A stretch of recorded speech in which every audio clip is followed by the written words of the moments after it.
Welcome to another edition of the Dementia Care Partner Talk Show. Now, here's dementia care expert Teepa Snow and your host, Greg Phelps. Hello and welcome to the Dementia Care Partners podcast, brought to you by IMP. You or your loved one could be just one telephone ring away from a scam caller stealing thousands of dollars. That's why engineers built the IMP system, the smart call blocker for landline phones. IMP stops 100% of unwanted landline calls before they ring. For more information, go to joinimp.com. I'm your host, Greg Phelps, along with Teepa Snow. And Teepa, I thought we'd take a bit of a turn on today's podcast and talk about pre-planning. And I'll start off by saying I'm pretty lucky in our family. We talk about everything. So our kids have a pretty good idea what to do if mom or dad get dementia or, anything at all. Apparently, not all families are quite that open and forthcoming. Ooh, Greg, I would say you're the vast minority. You're in the vast minority, not the general minority or, the majority. No, your family's unusual. So like we're 70% or not pre-planners or... You're about 5 to 10% who actually plan for the possibility of changes in function that would involve not just how I die and how I want my last days to be and who's got the money and who's going to manage this, but how, if possible, what would happen if I developed a dementia? That's not a conversation that anybody much has, even though it might actually run in families and we have a history and we live in a world where, wow, I'm looking at, I'm almost 70, so perhaps we should raise it up just in case. I mean, it may turn out it's no big deal, but, I'd like you to know some things just in case. Actually, I'd like you to know that even if I've had a stroke and I'm not able to say it, or maybe even if I have a head injury and, because I'm a risk taker, or maybe something else happens. But it might be a good idea for us to talk about this stuff before we need to act on it. But it's not very common, actually. Well, knowing myself and Charlene, and you've heard of our family, humor is a lot. It's one of the tools that we use to communicate. Because I think if it's approached wrong, it could be a fairly morose type of topic. Well, what am I going to do with all of your stuff? I know. Who's going to look after the finances? Ooh, yeah. And it's like, and so one of the ways, hey, Greg, I have a question for you.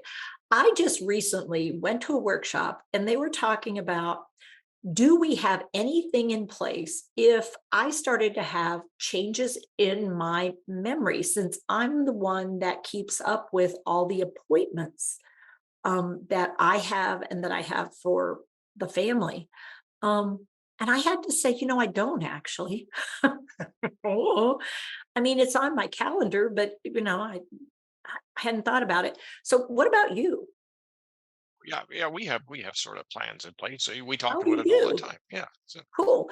And so just the way we introduce things can make a difference. That sense of, hey, Greg, you really should, because you have dementia. You blah, blah, blah, blah, oh blah. yeah, telling me that I really should do something. That's a great way to get me on board, Deepak. Yeah, Yeah, sure. it's a great way. Yeah. Like, what if we get to a place where, Greg, you're not going to be driving anymore? Have you guys done any talking about if you're not driving anymore? That's a tough one for people because it's Yeah. a rite of passage, and then Mm, you're basically sometimes trying to pull people's hands off the steering wheel because they're a danger. Some have yeah, enough insight to say, "Oh, I'm not enjoying this anymore, or I got lost and I don't want to." We're all different, apparently. we are. And so by saying, have you given any thought to it? It's like, I'm not saying it's even related to dementia. It's like, so if my eyesight got bad and I weren't safe driving because I don't have good enough eyesight, because I have cataracts and, we might be able to do cataract surgery. It's possible something else could happen. Where I live is going to really make it challenging for me to get back and forth to where I like to go. How about you? I mean, I don't it's know. easy. I'm Yeah. gonna give up driving, Tipa, because there's a bunch of people run into my car. I come home and there's dents all over it. Oh, I, wow. Yeah. people are So there's lousy drivers crazy these people days. out there. I wouldn't disagree with you, Greg. I think there are a bunch of aggressive, really mean drivers out there. So you're going to give it up. Yeah, it Yeah, makes more sense. Yeah. it sounds safer to me. Sounds safer. So I'm curious, like when you're thinking about giving it up, are you thinking about having somebody else in the family take it on? Or are you thinking about doing Uber or something else? What's an Uber? Oh, yeah, that's a good one. Yeah. So, what we're doing is actually looking at, do we know what the resources are? Are we starting? I mean, because these conversations, Comprehension? yeah. I mean, the idea that, we want to just have that conversation. It's like, well, there's no such thing. Sorry. If you go into it like that, you're going to both get overwhelmed and you're going to run into roadblocks because this is sort of a off and on sort of moments where we have this chance to bring things up. And we don't have to relate everything to dementia. Have you ever thought what could happen if you couldn't get up the steps anymore in the house? It's the reality, isn't it? Yeah. And so you just sort of take a moment and go, huh. I just the other day I was thinking, what if I couldn't get up the steps because of my breathing or because of my legs or something? I'm trying to think, would we move or would we put in one of those chairlift things? Now, what I just did is introduce the possibility of what's possible and two options. I said this or this to give him something to think about. Now, we don't need to move it forward yet because we're still not there, but boy, it'd sure be easy if we had to have another conversation that I'd already. And if he says, well, this is the first time you brought it up. Oh, huh. All right, then. Um, Now I'm in a different place. Best advice would be still to talk about it early because Mhm. further on in life it is, the more difficult it is for me because in order to have that conversation with you, I have to basically admit that I'm going to die. And I don't really like admitting that. Nobody likes to talk about that. Yeah, it's like, but I'll just drop over. It'll just be fine. It's like, not very many people get it that way. I mean, that doesn't even happen that often to any of us. So yeah, those little moments of opportunity is like, "Oh, Greg, I'm curious. What would happen if somebody told you couldn't drink any more coffee at all? What would happen? Oh, that would be a disaster. A disaster. Yeah, me too. So yeah. Are there other things you like to drink or not? Anything? Oh, a little hot chocolate's good. Hot chocolate. Okay. But it's sweet, huh? Not Yeah. always what you're looking for. Yeah, because you're a Oh, black coffee guy. I like hot chocolate, sweet, whipped cream. Oh boy. Yeah. Okay. Well, that's all right. That's good to know.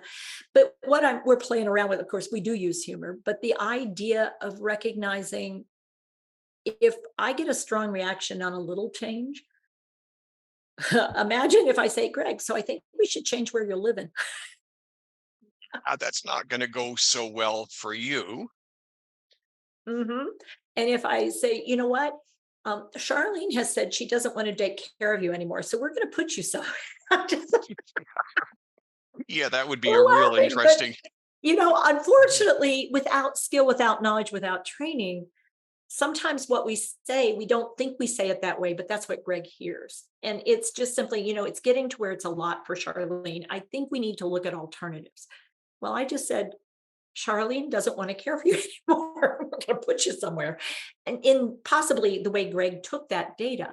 So, if we do this early enough and we start this conversation soon enough and we introduce new people quick enough, not quickly, but smoothly enough, sometimes we get ourselves into better places for future decision making. But very briefly, we do use humor a fair bit in our podcast. We And the do. reason for that is because it does not have to be a morose subject. If you can talk about it casually, feel comfortable in your own skin, it's so much easier to talk with other people. Yeah, because frankly, both of us have to get used to this idea that things are changing. And that's the thing about dementia. When you change, my life is going to change too. And to think that it's just about you, well, I'm missing the point because sometimes my own hidden anxiety is what's driving some of the distress that both of us experience. So being open to the idea of like, I'm not liking this, but uh, let's at least I'm curious though. So I starting don't some. think I don't think you offer a course on pre-planning or anything else like that. So how do you work that into any of your conversations with people? Because it is kind of essential. It is kind of essential, and it's a key part of any consult that we do is like, let's look at now, but let's look down the road because there is a down the road, and it's more a question of when than if. So let's sort of look down the road every now and then. We don't have to go down the road yet, but let's look to see what the possibilities are. Deepa, if somebody wants to talk to a consultant, how do we do that? Well, you can do info@tipasnow.com, you can do an 800 number, or you can do consults@tipasnow.com. All three of those things will get you where you need to go.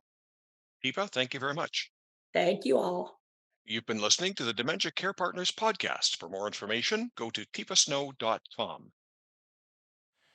This edition of Dementia Care Partners is brought to you by joinimp.com, the smart call blocker for landlines.